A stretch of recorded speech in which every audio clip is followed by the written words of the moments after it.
want to welcome you today to the We Are Flora Pearl podcast. I am your host, Latasha J. Humphrey, founder of the Flora Pearl Foundation Incorporated. I'm super pumped to get into this podcast today. But before we get started, we want to let our audience know that this podcast is being brought to you by the Flora Pearl Foundation, where our vision is bridging the gap, building a legacy.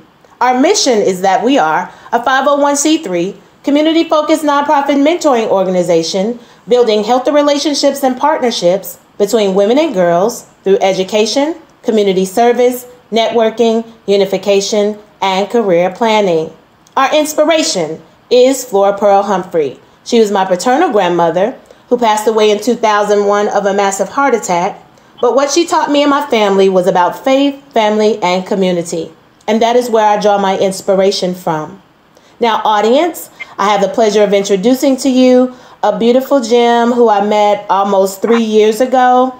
She is such a sweet person. She has such a sweet spirit. And we have even had some of those hard conversations as relates to matters of the heart. And it was just such a blessing to be able to speak with her. She is definitely a woman at the top of her game, and I'm blessed to know her. So without further ado, I present to you Katie Sullivan Bradford. How are you doing, Katie? I'm doing really well. That was a great introduction. Oh, you're welcome. That was a very kind introduction. Awesome. Well, you're very welcome. And if you would, just briefly go ahead and introduce yourself to our audience. Absolutely. So I'm Katie. I am the director of, what am I? The director of community and public relations for a nonprofit here in Birmingham, Alabama. I'm a mom to 2 little boys, ages 3 and 1, a wife to David, and a dance teacher. That's my fun night job that I really enjoy too. Okay. All right. Perfect. Well, we're going to go ahead and jump right into it. And just like you said, you know, as far as your 9 to 5, that part of it, just that communications part and dealing with marketing and PR, I wanted you to kind of share what prompted you to even get into that field. Yeah, so when I first decided to go into that field, it was a complete life change up. You know, you're 18, 19 years old in college trying to figure out what you're going to do for forever, all the pressure of that. I thought I was going in one direction, and then slowly the doors opened toward another one. Once I started really getting into some different classes in college, I found that I just really enjoyed communication, people, how they thought and how they took those thoughts, put them into words, used them, made decisions based on them, built relationships based on it. I just became fascinated with it. And then all it took from there was a couple of influential people that mentored me, and I think saw that I needed the polish, but I had the desire.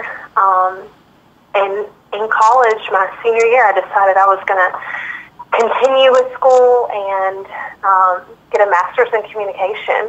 And it was so much fun. It never felt like work. It was fun to learn about all of the science behind it, the theories, everything that made us do what we do. So I just loved it. And unfortunately, I was able to come on board with a nonprofit that started really small and grow with that nonprofit. And it's definitely had its ups and downs, but it's been a really awesome journey. And I've learned a whole lot that I think I wouldn't have if I didn't have to get creative sometimes because of that nonprofit situation. The need for dollars, the need for funding means that you don't always have a big budget for marketing, for communication, and you get creative. And I think that's worked for me. I've enjoyed that. Wow. And so someone who's, you know, desiring to get into it, like I definitely heard you saying, you know, you had a passion for it. And then there were some people who, you know, they saw that and so they got behind to really support you. But it definitely was your drive and your love for it. for someone who say they're wanting to get into it and possibly, like you said, following the footsteps of what you've done with working for a nonprofit? What are some main keys, if you can name even just 3, as it relates to those keys to marketing a nonprofit? What are those things? So I would say that in college, the things that really, really helped me, internship, that was with a nonprofit. I was able to really try it on, see how it went. That was truly helpful. Also, I think just really taking the time to think about exactly what you want to do each day, how you want to spend your hours, what really will motivate you to spend that much time in your field. And you have to be able to have fun. That's the third thing. You have to be able to have fun when you're making that decision. And then when you're in the career, you have to make sure that you're having fun. I think that everyone around you knows if you are just working for a paycheck or if you're having a good time, genuinely. And that goes into your product that you produce. Okay. Perfect. All right. Well, I do want to ask you more specifically, like even as it relates to mentoring, and there's 2 parts of it, because I know you also serve as a mentor and definitely have in years prior through our conversations just talking about it. But those people who mentor you, was it just that they saw it and then they, what are some things that stood out as it relates to mentoring that you received is what I want to say? Yeah, so I had no idea that I needed a mentor. And honestly, I've kept a mentor for a long time. I mean, I have someone who I consider my mentor at this point in time professionally, kind of my professional mentor, who I would call when I have any type of situation that I'm not sure how to maneuver at work professionally. Okay. And of course, we all kind of have them personally, people who we depend on and count on. I think the key thing for me with a mentor is finding someone you can really trust, you feel like you can open up to and be real with. I think if you can let your hair down, let them maybe see those parts to you that you feel are weakness, let your vulnerability show. If it's someone that you feel you can let your vulnerability show, then you're going to get better results. I think if you're really able to open up and push yourself to share what your struggles are, you're going to do much better than if it's a mentor that you're keeping really, really at a surface level. That's been helpful to me, to be vulnerable. Then I can get that help that I need. That's good. Oh, that's wonderful. And I, because that's something that's really big. We definitely say we're a mentoring, organization, a community focused nonprofit mentoring organization. And it's because I guess our message as it relates to it being a village, it really being a tribe, like it has to be this network of women and girls together. One can't function without the other. And I think that that's just very key. I know that word mentoring, I've seen it for some years now. It's pretty much, and I, different people, I'm sure they use it for different ways or however they define it. But to me, it is what you just said, like being able to be that and come to you if it's something that I need to know that you got my back and that you wish the best for me. And it's nothing malicious or, it really is I'm meeting you where you are type of situation. And so that's just good to know. I appreciate you for sharing that, the vulnerable part. And with the girls that you have mentored, has that been a reason why you've been effective? Just that vulnerability? Yeah, I think I've been very real. So I've coached through dance and mentored teenagers, so high schoolers. And I think we underestimate that they can handle real and honest, and they want that. Right. And I think that's That's been the key. And oftentimes, I don't think children have a place at home where they can almost decompress from their day and maybe release some things that they're working through that might concern mom or dad to hear, but they're just really kind of airing it out and letting some things out and working through those things. And they're not necessarily things to alarm. They're things that their brains are processing. And one thing that I always tell girls, even in the class that I teach right now, which is, they're 13 and 14-year-olds, I tell them, it's okay if you don't know who you are yet. You're not supposed to know exactly who you are yet. You're growing, you're changing, but you just need to know who you are not. And I let them know that it's okay that you should be growing and changing. You're not going to know who you are yet, but become certain of those things that you absolutely are not. Those things where you draw the line, that you know those things are not right. They're not right for you, and they're not going to manifest into the woman you're becoming. And you know those things that just kind of, those inner voice things that you know what they are, and they're very clear in your mind. You can know who you can still not know who you are, but know who you are not. And that's been one message that I've always let them know. You're still figuring out a lot, and they are, and that's okay. That's so powerful. It gave me chills, Katie. I was just like, oh my goodness. Okay. No, because that's so real. I mean that one line right there, to be able to say you don't have to know who you are, but just know who you are not. That is powerful, even on a level I think about now as a woman. It's not even just for the girls. Exactly. It really is at this space, because we change all the time. But there are certain things that when we look back, and a young lady before, she was saying how on a previous podcast, she talked about how, you look at certain people from back, even that you may have wanted to date or that you dated. So not just wanted to, but you did. And so it's kind of like you look at them and say, why did I date that person? Like, that was kind of the question. It's like, why did I date them? But I said, possibly it was because they filled a void that you thought that you had, but that's what you welcomed in. And so it's not completely on them. It's partly on you as well. Because if you don't know, though, like if you just know what you just said, if you know what you don't want, then that could have eliminated some of that.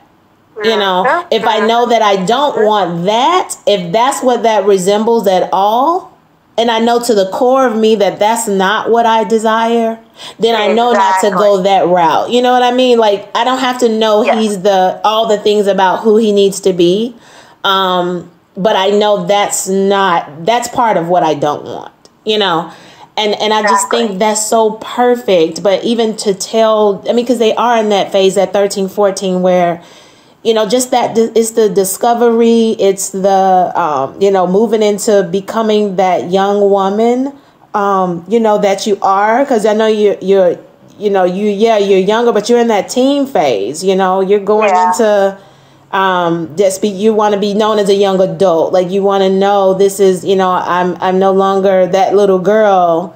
I'm now this person, and I can think for myself, and, I do have thoughts about things. So that's perfect, Katie. I love that. Thank you. I'm glad. I hope it helps someone.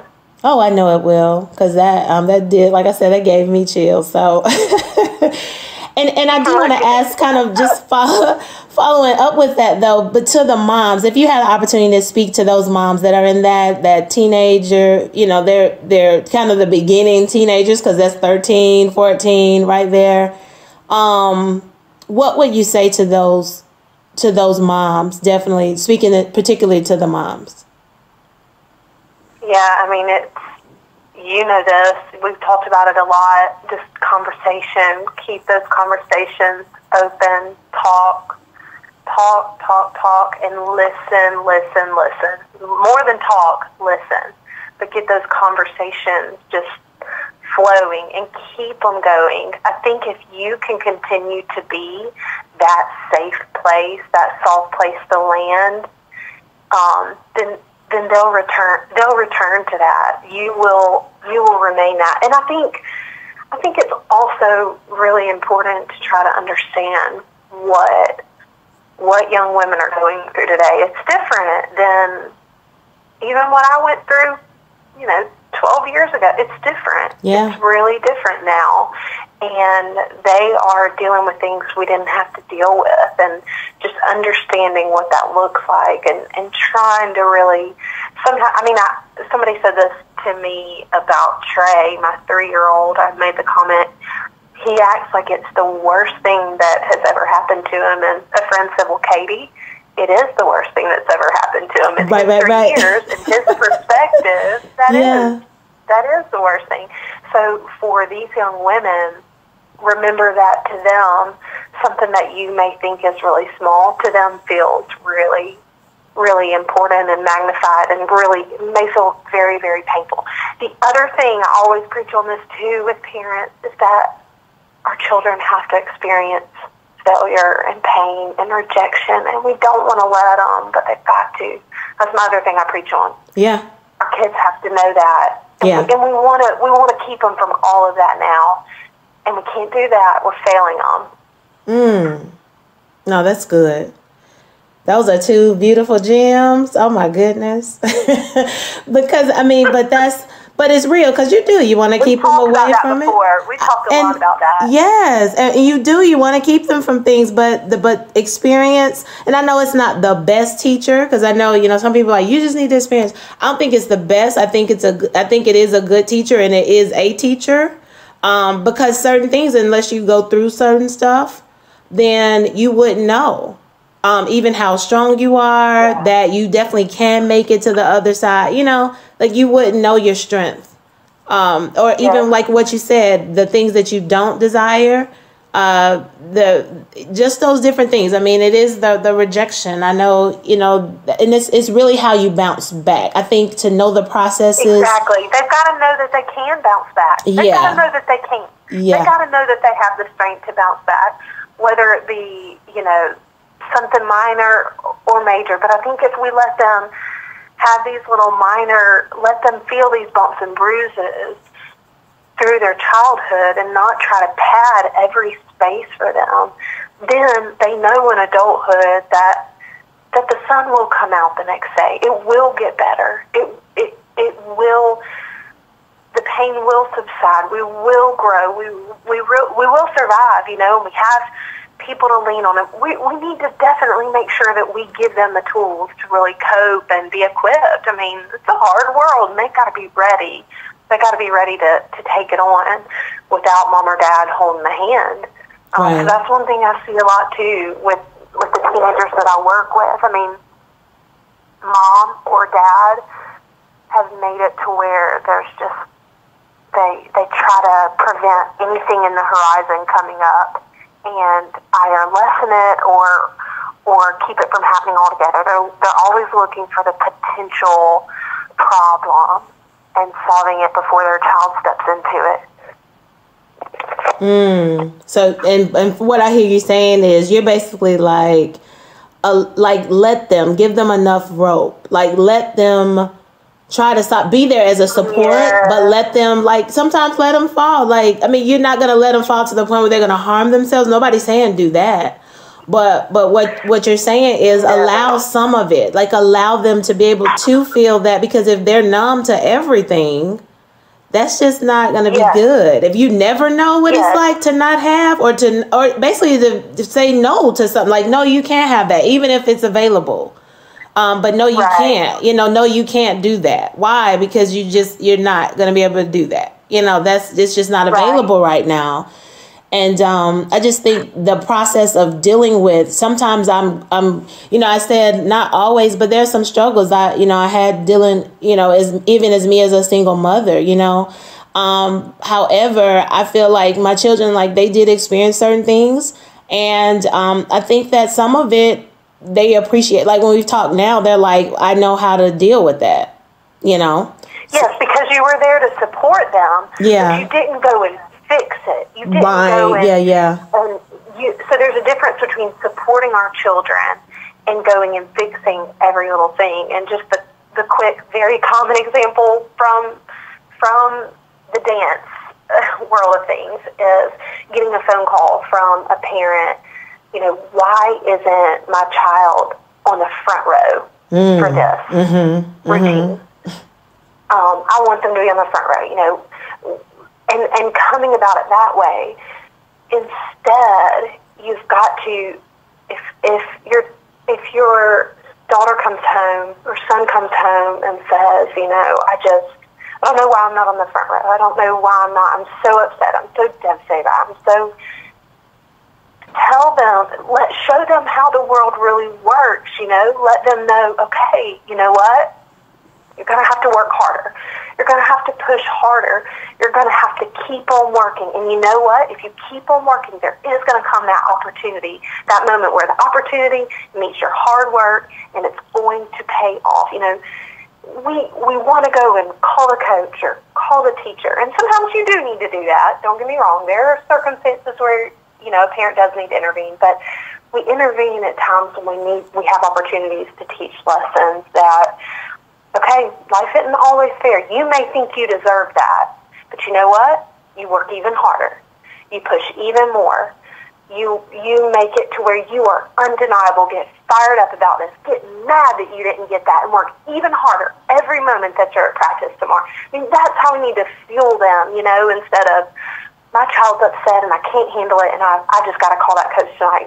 I've just got to talk to him, and why can't we get her to the front row? Why can't we get him, to be starting pitcher? Whatever it is. Right. I think that's just another little area I've been able to experience with what I've done that is a little bit different than I think it maybe used to be. My mom would have never called my coach or dance teacher. She just wouldn't have done it. Right. It would have been like, you're going to work that out. Right. You're going to go to your coach. You're going to say, I want to work harder. You're going to say, I want to accomplish this. What can I do better? What can I, that kind of stuff helped me.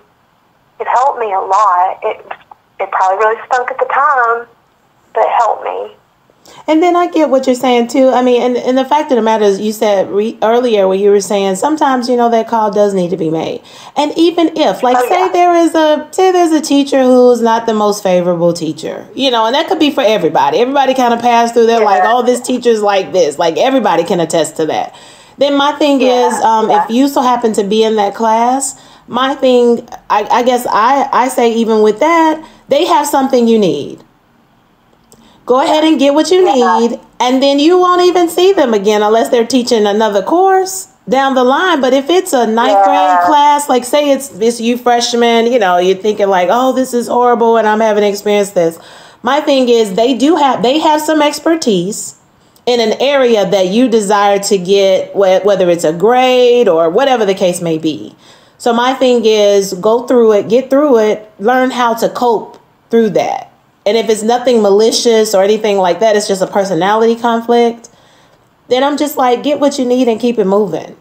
And that's teaching to me that what you need and keep it moving. Because when you think about it, it's just like, when will you see them again, really? Yeah. After you pass that. But if you don't have a coping mechanism to be able to say, or even dealing with the fact that not everybody, you're not going to get along with everybody. It is what it is. Right. Get over that fairy tale. That's not how it works, and okay, this is okay, fine. Let me go ahead and do what I need to do. That's how I would want to deal with it now that I've learned, of course. And so I do pass that on even to my children. And tell them that, you're not going to even see them again. after it's all said and Right. done. Thank them for what they have and what they need. And I also say, too, it's not about kissing up to them. My thing is, you never know what they're going through either. Like, have you tried to figure out why, they may be a certain way, or, it's not always one side to everything, or it's just that particular moment. It could be different factors. And yes, should people check certain things at the door? Yes. However, we're human and we don't always. And it is what it is, So it's... Yeah, and everything you're saying is exactly, it's just teaching, it's teaching life. It is.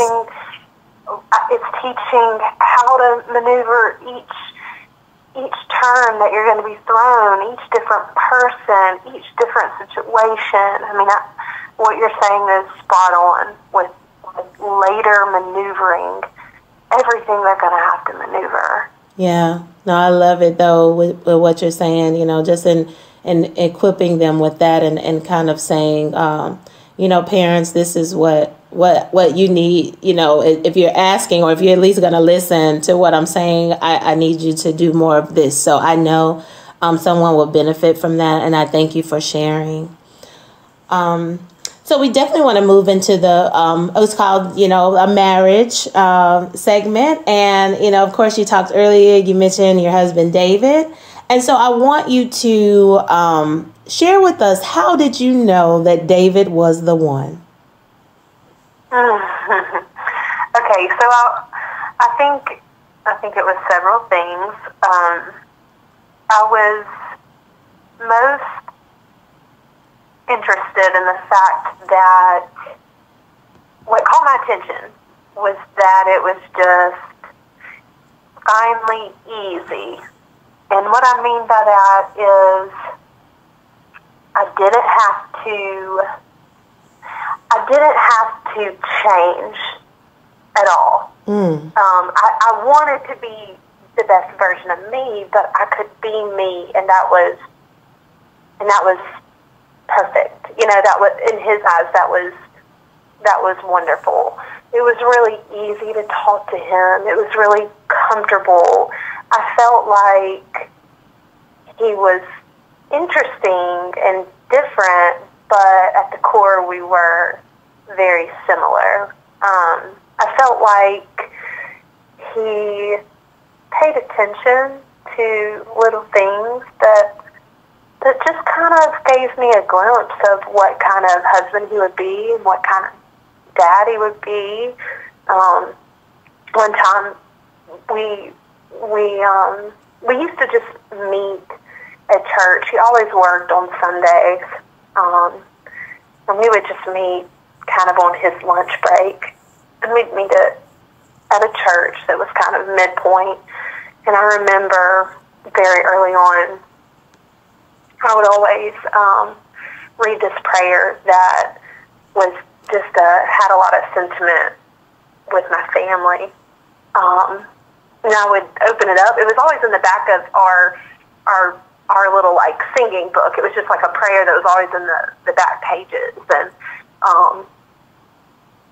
he would notice, I guess, that I would read that at a certain time during church when I was just kind of praying by myself. And maybe within just a couple of months of getting to know each other, he just had the book opened up for me. He knew exactly when I was about to reach for it and pray that prayer. And we hadn't even really talked about what the prayer had meant to me, and the story behind it, but he had queued that up for me. He'd already gotten it out, put it on the seat, so that when I had gotten back from communion, it was waiting there for me. And it was such a little thing, but it was just the fact that he had noticed and was caring to do something kind for me. I mean, that just stood out to me. Sometimes those little things that stuck with me. Here still, 7 years later, that moment, how that felt. He always did little different things like that. He's definitely been very selfless in our marriage, and it was just always obvious he was going to be that way. Just not a selfish person. That really stood out But yeah, it was everything. It was comfortable. Not saying it was absolutely perfect. One thing, he dressed terribly. I don't know if I ever told you this before. He dressed really terribly, and I really couldn't stand it.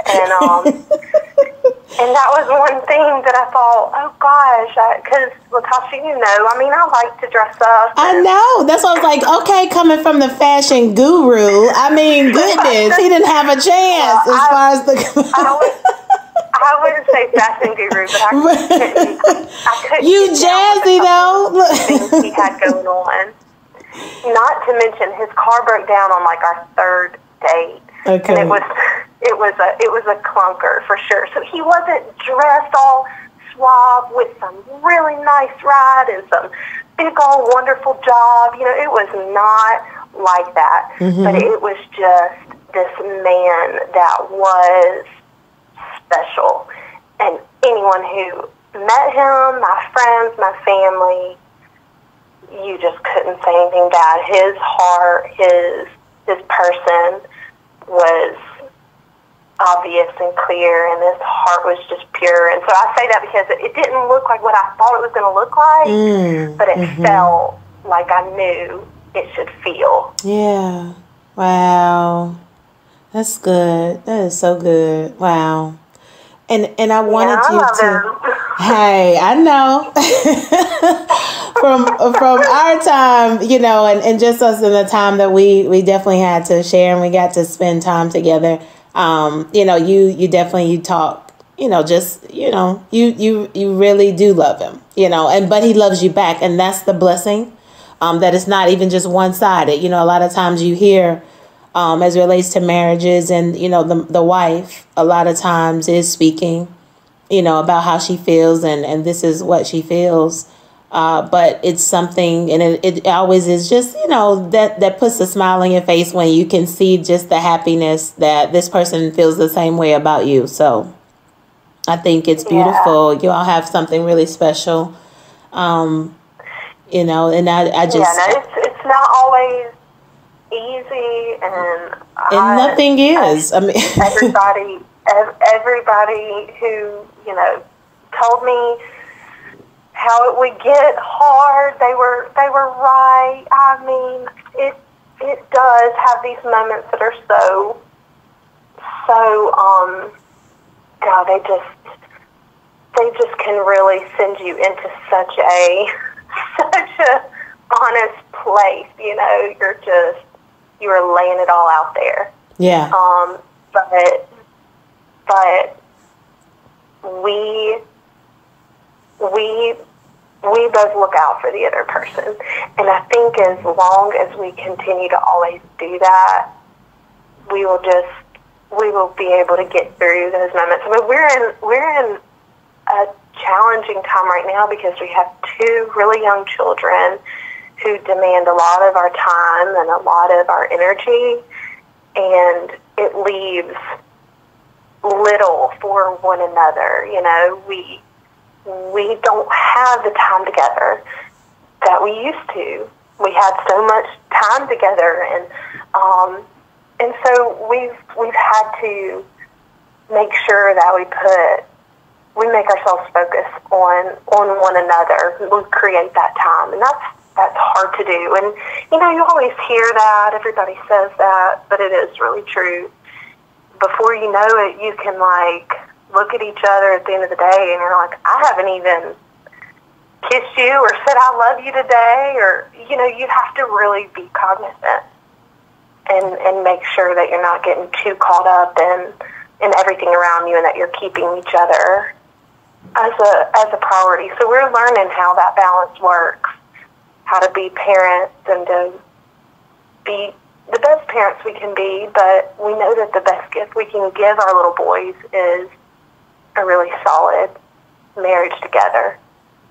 Yeah, so that they can see it, and experience it, because you all will give off that that energy. Just they'll be able to tell, that. Yeah, exactly. Yeah, how it is, and so I don't want them to grow up and exactly. I want them to be in a happy household, not one where mom and dad are are stressing and running around like crazy, and that's the problem everyone has. We're all too overcommitted. We're all doing way too much, and we're guilty. We're trying to tone it down, leave 1 weekend a month where we don't go anywhere unless we want to. We just hang out here with the kids and sit around and go outside or, color together, just total family hangout time. If we're in our pajamas, it's fine. And then we have to force ourselves to go and have a date night and pay for that babysitter or ask my parents or do what we need to do and go out, leave our home and have that time together. And try not to talk just about our kids the whole time. Which I know, right? It's like we're supposed to be away from them. How do you get away from it and then still talking about them? It's just like, what is this? We're not supposed to do that. Exactly. Oh, I love it. But that's real too. And it's just you being intentional, as it relates to your family, with one another, with how you raise your children. And, just the whole nine. And I think that's what it's about, as it relates to even being parents. So it is intentional, but, with you all even recognizing, I think that's a great thing for you to know that, okay, we need to make sure we spend that time, because it's some situations where they get past that and it's a challenge, right. And so they miss it. And then, the kids are wondering why they're still together. And even for them, they just look up and they no longer are, connected. And it's like, see how it happens. Mm-hmm. I do. And you know what? I used to wonder that. How was that possible? Until I really even experienced in being a parent, because for a minute I was providing for my children. And it's like you can do that and get so consumed with providing for them and just making sure they have everything that you look up and you're like, I don't know them like that. You don't know, you think you do. But when they start talking, you start asking questions, then you really get to know them. And so I feel like, not only even relationships with husband, wife, but it definitely is that also with your children. You can get caught up in providing and not know them. You just know that you have to provide. You know what I mean? Yeah. So you don't stop and smell the roses. No, you don't. And see those moments that are special. And just like you said, that time you spend together. Sometimes it's just going to the doctor's office. Like, Zion and I, some of our time is, they usually will go together. But if it's certain appointments that he has to have by himself, that's something that we consistently, we have that time together. And I didn't know, he thought of it that way. And I was like, okay, but I'm thinking, I'm supposed to take him, so this is kind of what I do. His father and I, we decided this is what it is. And I usually will go ahead and take him, but he looks at it, he wants me to, because he's like, I get to spend that time with you. So I'm like, wow. How sweet is that? Yeah, that's kind of deep. So but I wouldn't have known that. I'm just thinking I'm the taxi or the Uber. I'm thinking I'm being the Uber driver, and he's like, no, right. I really enjoy this time. So, because we have our time and we joke and laugh. So yeah, but I wanted you on the heels of that as relates to, just like what you were saying, can you share some pearls of wisdom with some women who are single, but they desire to be married? Because I know not all who are single want to. So, but for those who do desire to be married, what are some pearls of wisdom you would share with them? Oh, well, I guess to really keep the faith. I just remember hard moments that I would go through and lies that I would listen to that were coming from my brain that I needed to lose. I needed to block out those voices. So you know what those are, those lies that, you're not going to find anybody, or you're not desirable, you're not this enough or that enough. That's my number one, because that's what I experienced. You've got to continuously kick that away. And that's normal and natural, I think, to have those moments of humanity where you just, you kind of lost hope a little bit, especially when you have a a really bad relationship or run into a really bad person, and you start to lose that faith a little bit. You start to wonder. You let doubt creep in. Yeah. I think that's what I would say is don't lose the faith, because I felt that way. And the other thing is my example with David. You know, kind of what I said about you may not know you may not know exactly who you are, but you know what you're not. Yeah. Kind of the same way, like you mentioned with men. I mean, David didn't ride up in the white horse like I envisioned. It wasn't this perfect-looking little package. It wasn't exactly everything that I thought it would look like, you know, when you're in your 20s and you imagine it. But I knew that he hit every checkbox on those things that were my absolute. So don't have a list that's so tight that it's going to walk right by you, walk right in your life, and you don't even recognize it for what it is because you judge it for this and that. I know people who I will try to set them up with someone, right? They will go online and Google that person, go on social media. Right. They will go find everything about them, and you can't do that. You can't totally, and then they'll find a reason. You know, nope, doesn't fit this bill. You can't do that. You've got to give people a chance. You've got to be open. Now, don't be open to things you don't need to be open to. Right. But be open to things that are not affecting the core values of that person. You know, it may not look exactly like what you thought. We all have our standards that we must stick to. That's an absolute. I get that. But I think also some people get crazy. Get a little crazy. Right. A little too absolute. It's just like you need to you might want to drop that. Like what is this list? You got like 100 things on here, and it's just like, is this doable? Like for anybody, you know? And it's almost like we need to look at ourselves and some of that. Now, like you said, there's certain core values and things like that, but come on. I mean, you know, he has to have the blue shirt on when you meet him. You know, he has to. There are some lists. It's a real thing. Oh, it you is. may not even realize you have a list that is a real thing. Oh, yeah. You may have to ditch that list. Yeah. It may need to be rewritten a little bit. Yeah.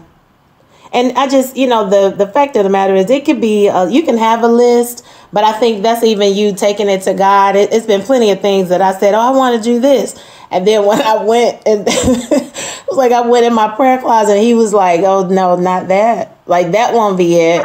And it's like, but if you really listen now, if you're saying, hey, if this is not for me, let me know. And I had an experience where I really did that. If I took some time and I said, hey, if this is not, I don't want to spend any more time if it's not for me. And I asked, that was my specific prayer. Now be ready now when he does really say like it's not. And then you have to be willing to move on, you know. Yeah. With that, so it's like that's the hard part of it too. Right. So sometimes those lists, they're a safety net because you're just like, either way, you know, like you said, you can go on and find a reason why they can't be because that's not a part of the list. But then when you really go and say, hey, because what you saw, the core, like you said, it may not have been packaged the way you like it, but the core of a man, that means something. Because you wanted the integrity part. You can change the clothes, but you can't. Yes, and I did. Right. I can influence you a little bit. Like, let me buy your stuff. I'll buy you some stuff. You know, I just want to help. You know, it's like you can make that sound, but you can't change character. You know, it has to be a person. And if it's the core of who they are and it's just not really good for you, then it's, you know, the clothes, it doesn't matter if it's dressed up nice and then on the inside is raw, you know, and just rotten. So, yeah. And I wanted to see if you would share, you know, and I know a lot of times we say share with single women, but even some married women that may be going through some challenges, Katie, if you could share with them, what's something that you could share to encourage them? Well, just that you've You've got to communicate, and you've got to continue to give and be open. I think walls go up so quickly. And David and I had a conversation today where I told him something that bothered me, and just the way he handled a little something, but it bothered me, right? It just didn't leave me feeling awesome. So I brought it up to him, and he completely was able to get to the bottom of, yes, I get exactly where you're coming from, and I'm genuinely sorry. And he meant it. And it may not have been something that meant a whole lot to him, to where he even took it the way I did. Yeah. But because he met me on that, he gave me that, he understood that, well then, me as his wife, I feel like, the rest of the day, I was just even more open and into him, and we got even closer. Now, let's say that conversation he had said, well, I think you're being ridiculous about that. Right, That wasn't a big deal. Mm-hmm. Well, then a little wall goes up with me, just a little bitty one. That's kind of like, well, you know what? Then I'm not gonna bring that up again. I can't go there again. I can't really be honest on that again. That doesn't go well. He doesn't. Those little tiny walls. Each person has to continue to break the walls down, to listen, and to admit that you are wrong. I think that people who are struggling should do everything they can to exhaust every measure they can to see where they need to take some walls down. If you have walls up, you gotta work on. They won't come down right away, and it depends on how tall they are. But you can't have walls in the marriage. And if you have walls up, if you're not being vulnerable with your husband, with your wife, then that's, you got to get to work. Wow, that's good. That's good stuff. All right. Well, we're going to move into the mother-daughter bond segment. And, of course, I am a published author now, so I'm super excited about that. And yay. Yay. And the book we're going to highlight is This Relationship Matters, and it's 7 keys to building healthy mother-daughter bonds. And so I do want to read a review and just share that. And the person wrote, "This Relationship Matters is a powerful tool to reconnect mothers and daughters. Author Latasha Humphrey does an excellent job of organizing and explaining common mother-daughter issues and offering wise solutions. Read this book to strengthen one of the most important relationships you have in your life." And so what I do want to do is read an excerpt from it, Katie, and then get your take on it. Okay? Awesome. Okay, and it's going to come from the first key, which is it all starts with you, self-love. This journey of loving me is evolving every day. Within recent years, I decided to intentionally take time to love me again unapologetically. Prior to making that decision, I felt like I forgot the natural instinct of loving me because I was so consumed with pretending like everything was okay to uphold a strong image, people-pleasing because I did not want to disappoint, and serving others in several ways before I served myself. I was simply existing for a long time. Then one day, my truth disrupted my journey, and I was forced to look at what I allowed to manifest in my life. And so I wanted to know, what are your thoughts on that? I remember reading that part of the book. I remember that just hitting me over the head when he said unapologetically, loving yourself unapologetically, thinking about, what does that really mean? And I'm completely faced with that right now. I feel like I have given the past year to this new little baby that has not wanted to sleep. And I've had such a hard year taking care of me and thinking about myself and my mental and physical health and putting a priority on that. So I really like that you brought this quote up because I really needed to hear it actually in this moment. I had already been on the road to putting more time back into the things that I love and the things that feed me and nourish Katie. But I still need to hear it, right? Like, we still need those reminders. We still feel like we need that permission because we have so many marks we're trying to hit. And even now, even for a fairly new mom, we have all of these images that are constantly around us, and they're supposed to be of how life can get wild and crazy. You know, I follow certain moms on Instagram, and they'll post photos of like, oh, we're having a crazy day. We're still in pajamas, and we're eating, we're eating hot dogs, and we're not eating healthy. They post these photos of trying to show that they are really real too. And even those photos look like a perfect little life. Even the photos of their bad days look, they're photoshopped, they're beautiful, they have great filters on them, the right kind of mix. Right. They're in pajamas, but they are perfectly colored. I mean, they're bright, they're vibrant. It's still a beautiful little life. So I have been, over my Lenten journey, I put away social media. Okay, so I just removed it.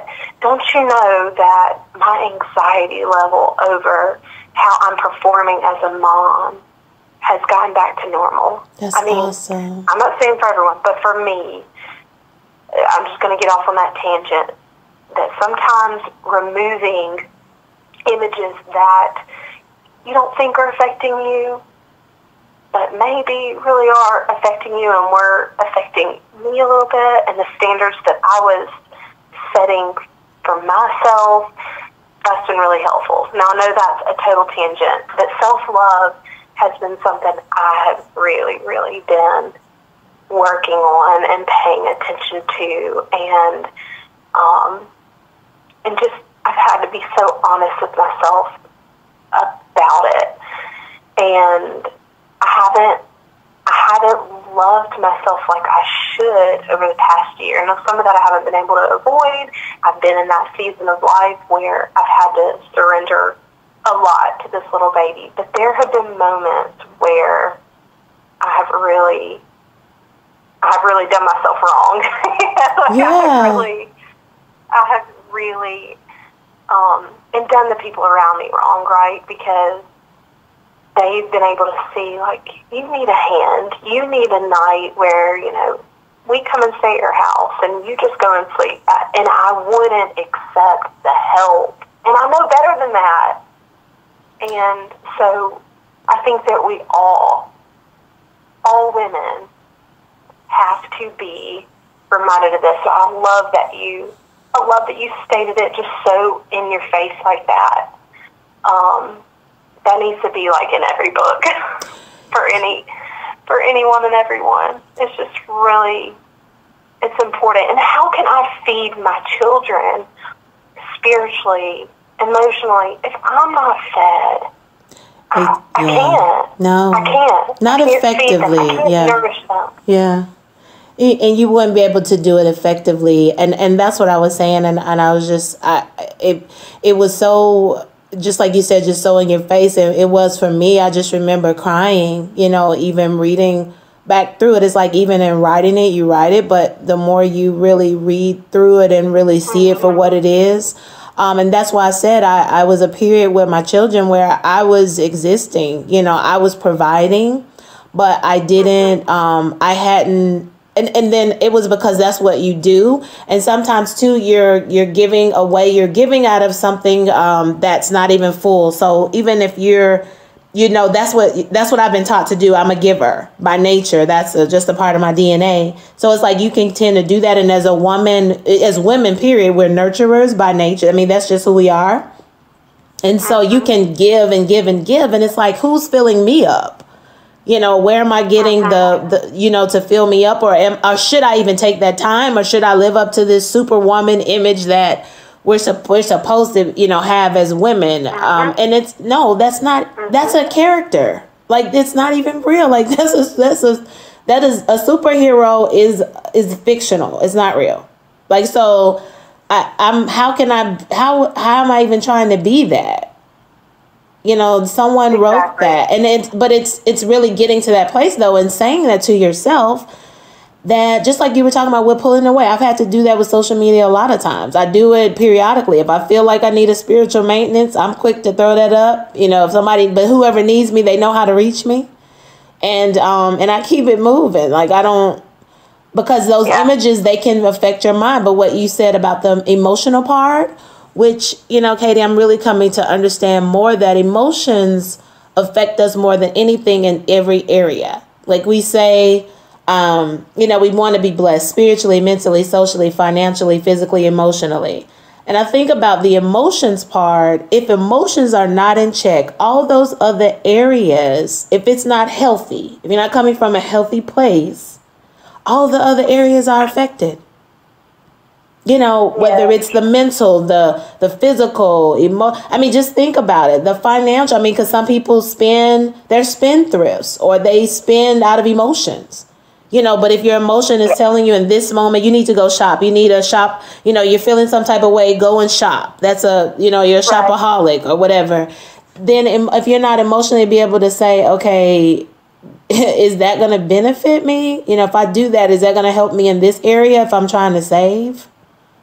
You know, so it's a lot, you know, and I think you just have to come to grips. You have to own your truth. And I call it now, I say own your ish. And I mean it. I'm like, own it, you know, whatever that is, you know, like, don't try to put it off on anybody. Even if some people say they did do some things that weren't good to you. I'm just like, when do you release it and let it go? Forgive them, forgive yourself, and forgive God. I mean, you know, for whatever you feel like you allow. We don't think that we hold some type of issues even towards him at times, but sometimes we're questioning, like, how is that allowed? What happened? And you know, and so it really is I don't know. It's just that. But I just feel like the self-love, it covers so much, and we just have to be real with us. And so I'm grateful. It's your home base, you know. Yeah.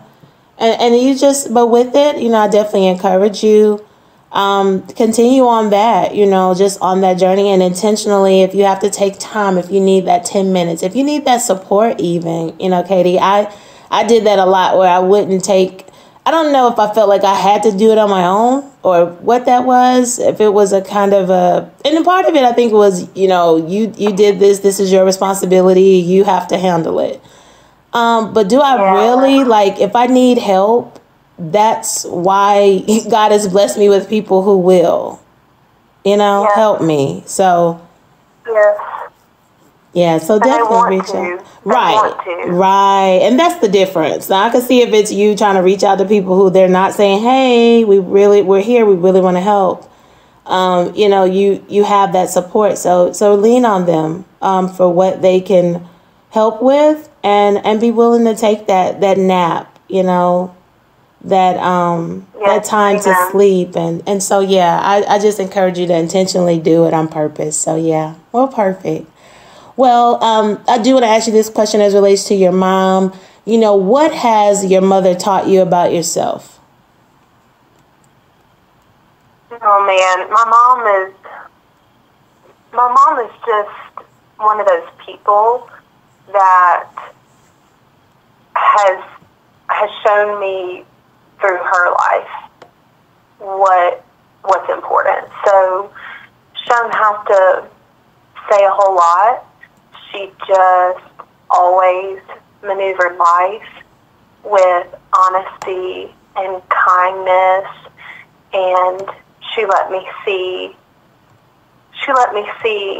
her life, I guess, up close and personally. I think our family, you know, a lot of kids growing up in my family, and we were in a smaller home, you know, and I think it was just this intimacy. I really I really just watched her. I think that was the biggest thing. She was very accepting and loving to all people. She helped people.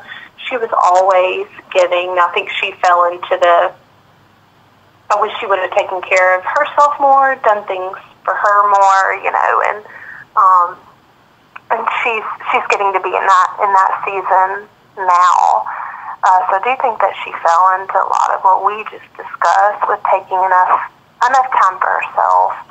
But yeah, she really taught me to love people and to help people, and she was always honest with me. She was always honest with me. Mm. And that was really different, I think. I could always talk to my mom about things. My friends might be scared to talk to their mom. I could always talk to my mom about it. Yeah. I knew that it would be okay. I knew it was okay to talk about certain things, with her. So that's the only thing I get so down sometimes about that I've got these two boys, and that mother-daughter bond. It's really magnificent. You have that, and you will continue to have the most amazing connections with your daughter as she goes through more and more in her life, and as she grows. And so that's one thing. Sometimes I get sad about not having a daughter to have what I have with my mother right now. Yeah. So I'm going to have to pour that into my little nieces, or find somebody, find that in a young woman one day, to kind of have that bond with.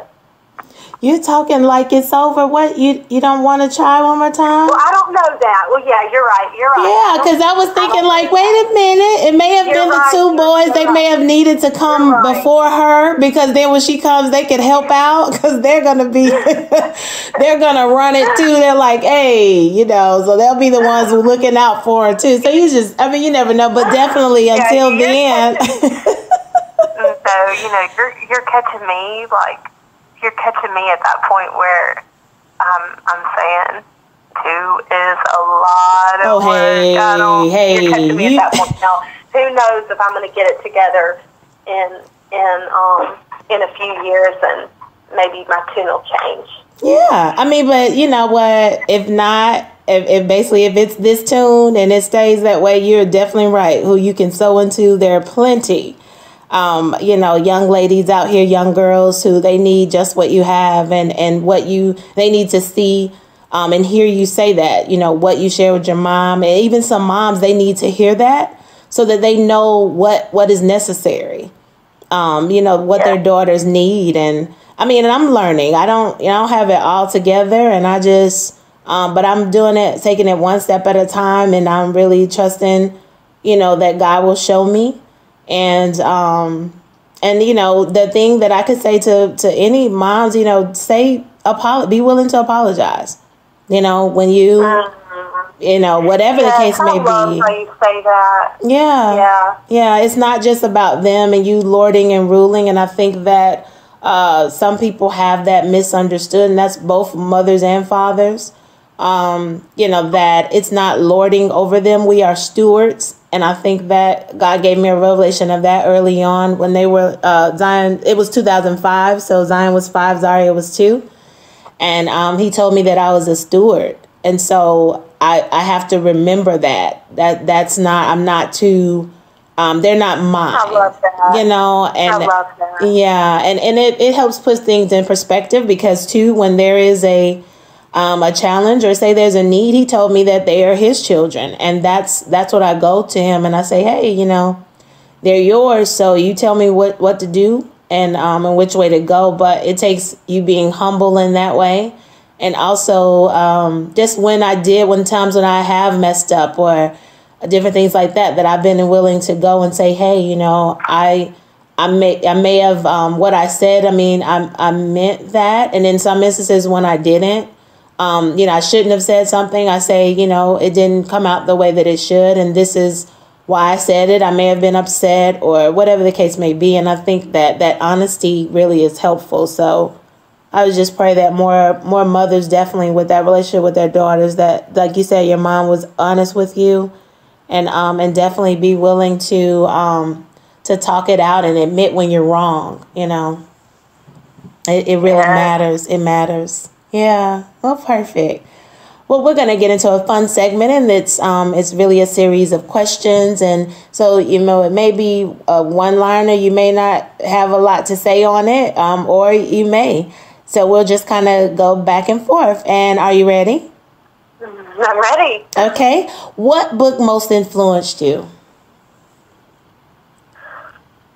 Oh, I'm reading a really influential one right now. It's called All the Light We Cannot See, and I think it's been the most impactful because of maybe where I am in life. It is about World War II, and it's giving me perspective on everything. Just maybe putting into perspective some of my problems. I think when I read history, I begin to stop complaining maybe about my little things when I read what people have gone through. But I'm reading about this family and what they went through and all this trial and tribulation, and it has affected me. Now, I have shed tears, constantly reading it, but good tears. I think that might be it, my current one. I'm almost done reading. Okay. What keeps you grounded? I think my family. I think I have a family that calls me out when I need to be called out, like my siblings and my parents, and I think they help keep me keep things in perspective on the day-to-day. Okay. What is some work that you do for free?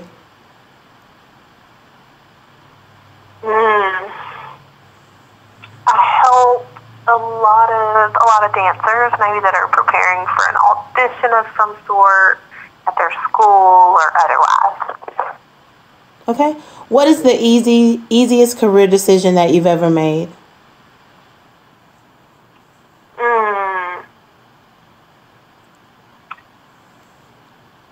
I would say it's not my 9 to 5, but I would say the dancing stuff that I've always. There was a time when my older brother said, so are you just going to still be coaching and teaching dance when you're 50 years old? And I looked at him and said, well, maybe I will. Okay.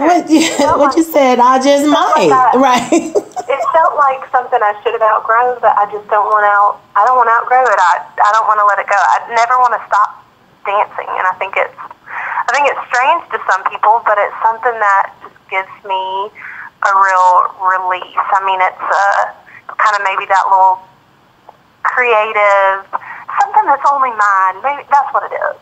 It's something that's only for me, and it makes me just feel like me. Yeah. And plus, you stay in shape like that. I don't know what he's talking about. You can, that at least contributes. I'll say that. You know what I mean? Yeah, it helps a little bit. Now, I can't do everything I used to do, but it does contribute. I'm definitely working up the sweat. Hey, I mean, but at least you're doing something. That's what I say, That's right. That's right. What is the last thing you binge watched? Stranger Things. Okay.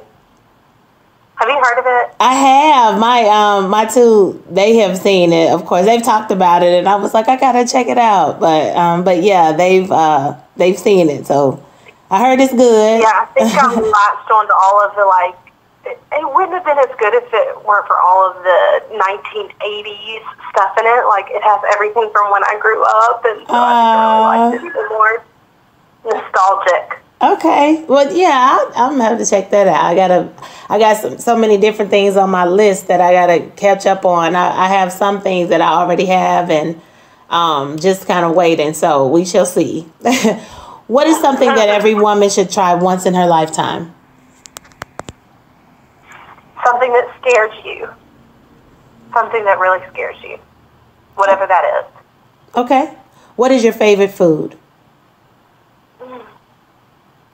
Goodness. My mom's spaghetti. So good. Okay. Where would you like to visit if you could go anywhere? Italy. I love Italy. I love it. I would love to go to Italy tomorrow. Okay. What superpower would you like to have? Ooh, that's a good one. I would love to be able to, like, something to where I could go to big, powerful leaders and get them to feel empathy and understanding, something like that, like an emotion twister or something like that. Okay. I could change their hearts. Okay. What is a question that you wish more people would ask you? Like more things about me instead of just about my kids, maybe. Yeah. Okay. All right. What would a perfect day, what is the most important lesson that you've learned within the last year? I would say what we talked about, that I've got to take care of myself in every sense of the word, and knowing it is different from putting it into action. So right. That would be it. Yeah. Because I knew it, but I didn't use the discipline to ensure it happened. Okay. And if you could talk to one person in history, who would it be and why?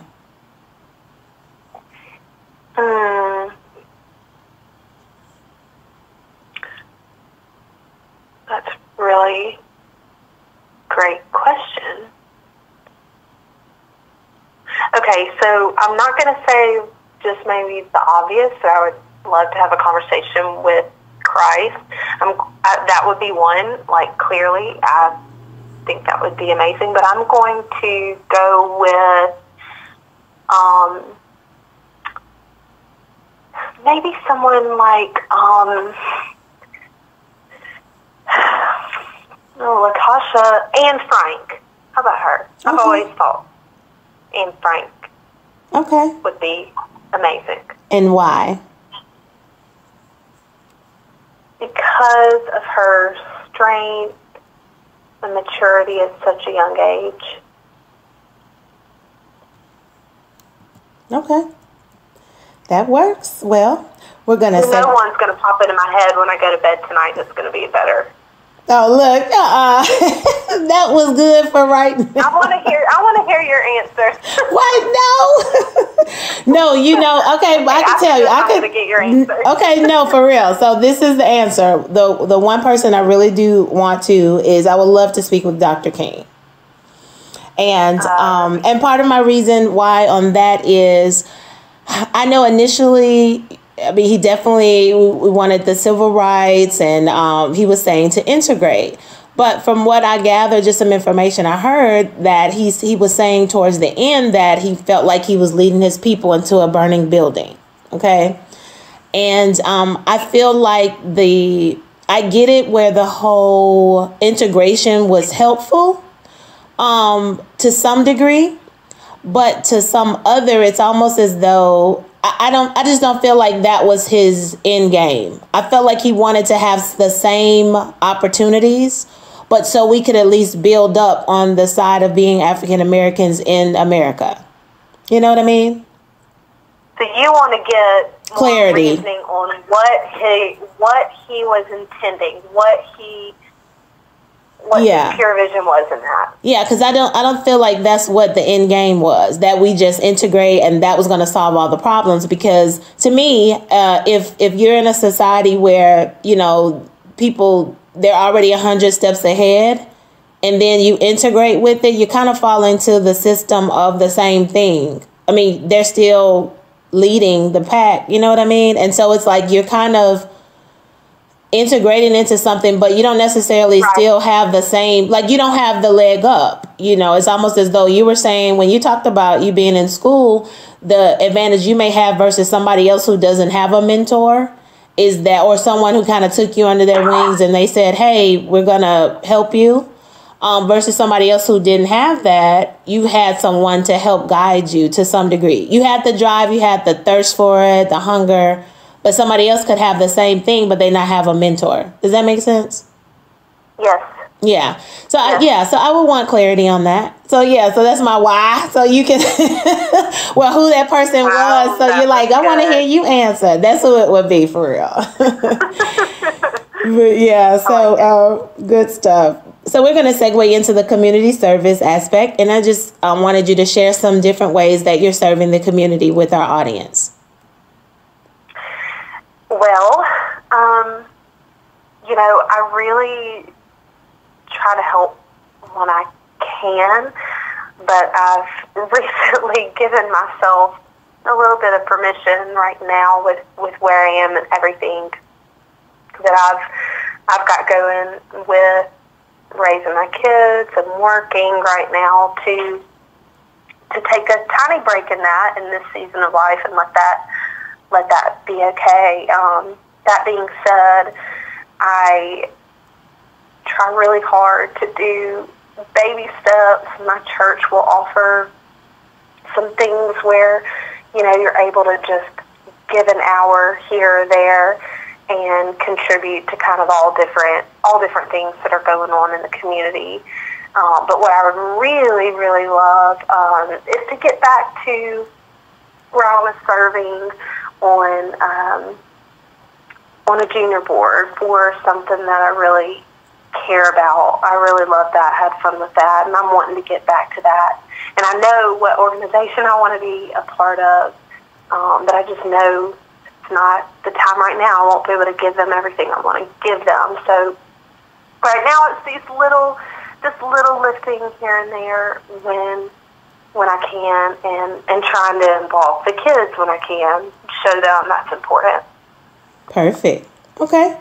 We're going to move into the faith segment, and basically this is an opportunity for our guests to share with the audience a time where their faith has been tested and how they came through it. So I wanted you to use this time to encourage someone else through your faith. Yeah, absolutely. Most definitely, my most challenging life experience was the loss of someone in my life when I was in graduate school, and it was a really hard, unexpected blow, shock to the system. And I guess what has been most amazing about it is the relationship and bond that I've formed with the parent of that individual. So someone that I was in a dating relationship with, and lost him very unexpectedly, and then became very close with his family through that, and continued to have a really incredible bond with his mother. His father actually has passed away since as well, but his mother and I are extremely, extremely close, and she has been one of the most influential people on my life. I mean, she is a gem. So she has been the incredible gift that God gives us what we need, and she has been that miracle to that really dark time. And I never, ever, ever would have thought that's what God was going to do, and I would have never seen that relationship and bond forming, where she's really like a second mother to me. And she's so encouraging in everything that I do, and she has shown the most selfless love towards me and has been happy for everything that's happened to me in my life. And she lost her only child. She's not experiencing these things that she's watching me go through, having children, getting married. She's watched it all with such love and encouragement, and she's amazed me. She has forever changed my heart, and so I think that also made it to where when I go through anything, I just hold that candle up, and I'm thinking, look at what he did here. You did not think you would recover from the pain of that loss. That felt like more than you could bear. And look at how insanely beautiful that became. So, I mean, that's encouraging to me anytime I go through anything. The Lord will make all things new. He will. And so I know that we all have those dark hours. We all do. My mom always says, Katie, everybody has their sack of rocks. Don't you forget it. You think that this family's perfect, or this person's just killing it in their career, and they've got all this that they're sporting, and we've all got great, wonderful things, but everybody's got their sack of rocks. And it's so true. We're all dealing with something. We all have something that we're working through. Yeah. And we're all in it together in that sense. That's so real. Oh my goodness, that's so real. And life is hard. Yeah. Can we just say it? Man, yeah, I mean, and the thing about it with life, that's what it is, It's like, it's no way to, so your thing is to, just like your mom said, like, know that it's just not you by yourself. And I think that's, even with us coming up with this faith segment, it is because a lot of times people will see, you go through something, or they think that you're not going through, they don't really know.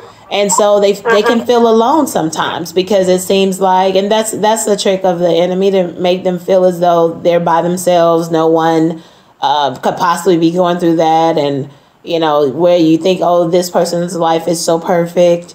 And if you really were to have a true conversation, if they were to be honest and not do, like you said, the filters on Instagram, if you could really show me what it is, would it be that perfect? And, it is what it is.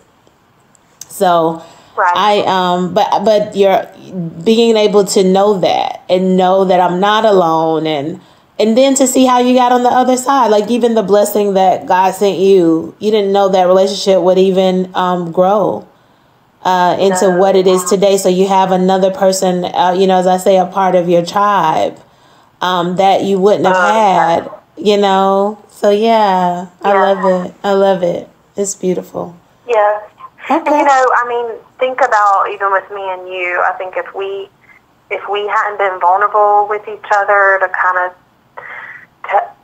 we wouldn't have maybe shared some of the things we did. I think that you don't know how you can help, really, really help someone if you risk sharing a little bit about you. I think when people share with me something that is kind of close to their heart, I just, that is such a connection. It is. Yeah.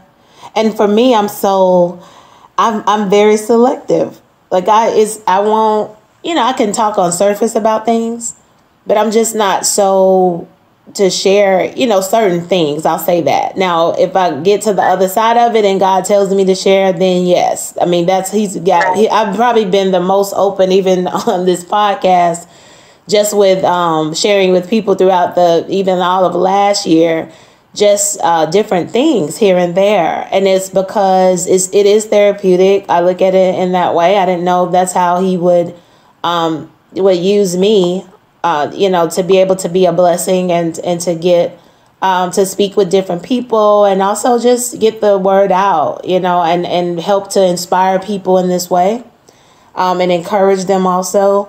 And so being able to be open, I hadn't always just done that. I'm a private person in a lot of things and for a good reason on some things. But it definitely is with us.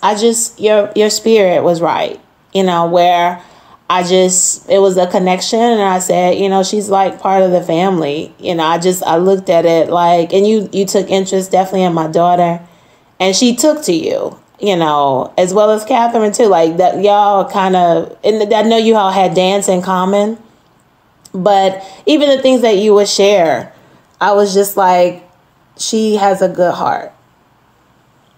No, thank you. So likewise.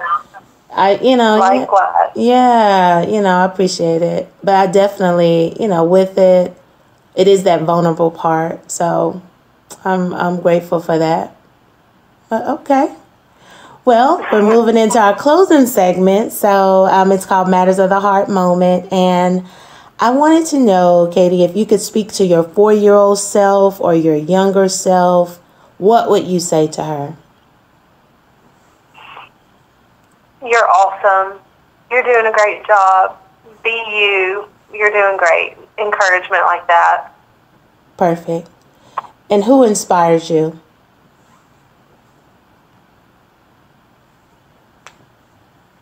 I think I'm most inspired by my grandparents, really, on both sides. I'm just fortunate they are all really strong, remarkable people that may have had odds set against them, and they persevered and treated people well. Okay. And is there any last minute piece of advice you want to share, or anything you want to say? I think the kind of recurring theme for me is vulnerability. I'm just really trying to have more of that in my life, in my marriage, in my relationships, especially right now with how divided our communities and our country feels. Yeah. I try even more to be vulnerable with people, to open up to people, to have conversations with people. And when I feel that little prompt, that kind of little gut check, like, here's an opportunity to learn from someone or to help someone, share, Katie, take the time here. I think being vulnerable, it requires you to be really brave. And I'm trying to live a really brave life right now. And as you know, that is hard. That is an everyday challenge, and it's just like working out or anything else. You have to continuously sharpen up on that and what that looks like, and remind yourself to be brave, to be authentic, to be vulnerable, so that you can leave the world better, hopefully. I love it. Hopefully. No, throughout that is what you've been saying, that vulnerable part, and I believe you can, with what you're saying to do. That, it's kind of going to be that each one teach one. If we even want to see any change coming up, it is unfortunate, that we are in this place, but those of us who know what to do, at least know how to act and respect people and things like that, I think the more of us have to do that more. Agreed. And so we just have to, just like you said, you if you get that check and you're like, hey, speak, or because even with that, and we're all wanting overall, you have some people who they're just, dead set on keeping us divided. But I think overall, for those of us who we think we're so different, We really are. We want the same things. You want, your family well. You want to experience the good. And I think that that's overall. Who doesn't? Exactly. Agreed. Right. Yeah. And so we have to keep being who we need to be. And I want to thank you though for, for being with us and for sharing. And I just encourage you, Katie, like keep doing what you're doing. Just keep being a blessing, because you just never know. The things that like we talked about a little earlier about what you did share. I just want you to be encouraged, because it blessed me and it left a mark on me where I'm just like, that's like one of my sisters, and I really do say that. I call you a sister friend, and I mean that. Where, if you call me and you said, hey, I need you or whatever, you are a part of my tribe. So I thank God for you. Thank you. You are definitely a mama mentor. Like the things you say about raising your kids, that helps me. That helps me so much. I mean, it's had a huge impact on some decisions that I feel like I made early on, because we met right when I was a new mom. Yeah. And so you had these teenage children, and I had this new little baby, and I was determining, how I wanted this mom thing to look, and so many things that you talked about and did with your children. I mean, I remember the day, just one example, I remember the day that you were telling me about how you would pray over your kids before you would send them out into the world. Things like that you said that you may not have thought anything of made a huge impact on me, and just the responsibility that I had and the opportunity that I had. So thank you to you as well. I'm doing a little raise the roof right now. It's not arms to you. All right, you too. Look, I'm over here too. I'll do a little Dougie. I'll put the Dougie in it with it. Look. I feel it. All right. Oh, perfect. Well, thank you again, Katie. Absolutely. Thank you, Latasha. You're welcome. And our goal at the Flora Pearl Foundation is to always be a blessing to all of those that we come in contact with by operating with the spirit of excellence. We want to thank you all so much for listening today. And you can visit our website at www.florapearlfoundation.org.